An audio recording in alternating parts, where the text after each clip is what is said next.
اسرائیلی قصص میں بیان ہے کہ وہ ایک پہاڑ اٹھا کر بنی اسرائیل پر پھینکنے آیا اور پھر حضرت موسیٰ علیہ السلام نے اللہ کے حکم سے اوج کو قتل کیا۔ یہ واقعہ اسرائیلی روایات یہودی قصص میں بہت تفصیل سے آتا ہے اور اسلامی تفاسیر میں بطور منقولہ روایت شامل کیا گیا ہے، مگر قرآن یا صحیح حدیث میں اس کی کوئی تصدیق نہیں۔ تقریباً 100 سال لگے اس عظیم کشتی کو بنانے میں، جو بالآخر مکمل طور پر تیار ہوئی۔ کشتی میں 3 حصے بنائے گئے، اوپر کا حصہ انسانوں اور پرندوں کے لیے، درمیانہ حصہ عام جانوروں کے لیے، نیچے کا حصہ درندوں کے لیے۔ حضرت نوح علیہ السلام نے اللہ کے حکم کے مطابق کشتی تیار کی تاکہ عذاب کے وقت ایمان والے محفوظ رہیں اور اللہ کی نعمت سے نجات پائیں۔ اے میری امت سنو، میری بات غور سے سنو۔ اللہ تعالیٰ نے کافروں کو بہت مہلت دی تھی، لیکن اب ان کے پاس کوئی مہلت باقی نہیں رہی۔ یاد رکھو، یہ کشتی جو ہم اللہ کے حکم سے بنایا ہے، ایمان والوں کے لیے پناہ ہے۔ جو اس میں سوار ہوگا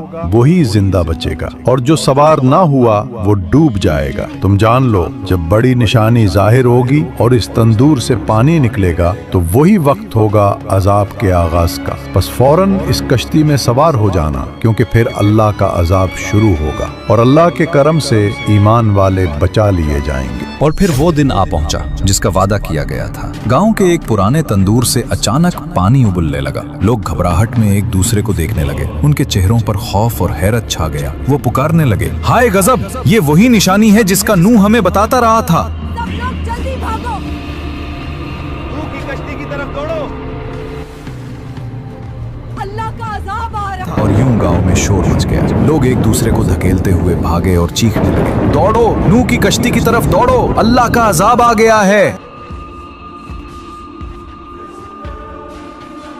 پھر اللہ کے حکم سے ہر جانور کی نر و مادہ جوڑی حضرت نوح علیہ السلام کی کشتی میں آ گئی۔ گویا فطرت نے خود رب کا حکم مان لیا۔ پھر آسمان سیاہ ہونے لگا، بادل گرجنے لگے اور موسلا دھار بارش برسنے لگی۔ زمین کے شگافوں سے بھی پانی ابلنے لگا۔ یوں لگتا تھا جیسے آسمان اور زمین دونوں مل کر پانی برسا رہے ہو۔ پانی تیزی سے بلونڈ ہونے لگا، کچے گھر اور گلیاں سب ڈوبنے لگی، اور پھر وہ عظیم کشتی نمایاں کھڑی تھی جسے برسوں کی محنت سے تیار کیا گیا تھا۔ نوح کے ماننے والے ان کے پیچھے پیچھے کشتی کی سیڑھیوں پر چڑھنے لگے۔ ان کے قدم جلدی جلدی بڑھ رہے تھے، ان کے ہونٹوں پر دعائیں تھیں اور دلوں میں خوف بھی اور یقین بھی۔ اور جب پانی ہر طرف پھیل گیا تو نوح کے ساتھ ہی اس کشتی میں سوار ہو گئے۔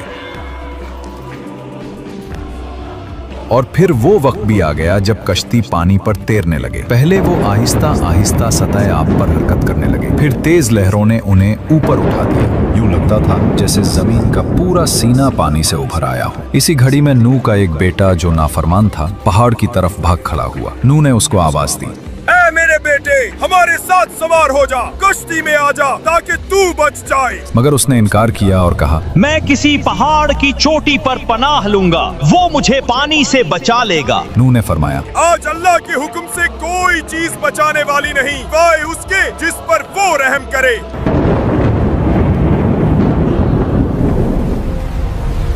اتنے میں ایک بڑی لہر آئی، وہ پہاڑ کی چوٹی کو بھی ڈھانپ گئی اور وہ نافرمان بیٹا اس موج میں بہہ گیا۔ نوح علیہ السلام کا دل ٹوٹ گیا، مگر اللہ کا فیصلہ اٹل تھا۔ اسرائیلی روایات کے مطابق اوج بن انق اس پانی میں کھڑا رہا۔ وہ کشتی اللہ کے حکم سے پہاڑوں کے درمیان سے گزرتی ہوئی اس مقام تک پہنچی جہاں آج بیت اللہ ہی۔ روایات کہتی ہیں اس نے کعبہ کا طواف بھی کیا۔ گویا توحید کا یہ پیغام پانیوں پر تیرتا ہوا عزل کے گھر کے گرد چکر لگا رہا تھا، وہی مقام جہاں صدیوں بعد ابراہیم علیہ السلام کو کعبہ اٹھانے کا حکم ملے گا۔ اور پھر اللہ نے زمین کو حکم دیا، پانی نگل لے، آسمان رک جا، اور کشتی جودی پہاڑ پر ٹھہر گئی۔ اور کہا گیا، اے زمین اپنا پانی نگل لے اور اے آسمان اپنا پانی روک لے۔ پس پانی خشک کر دیا گیا اور کام پورا کر دیا گیا، اور کشتی جودی پر ٹھہر گئی۔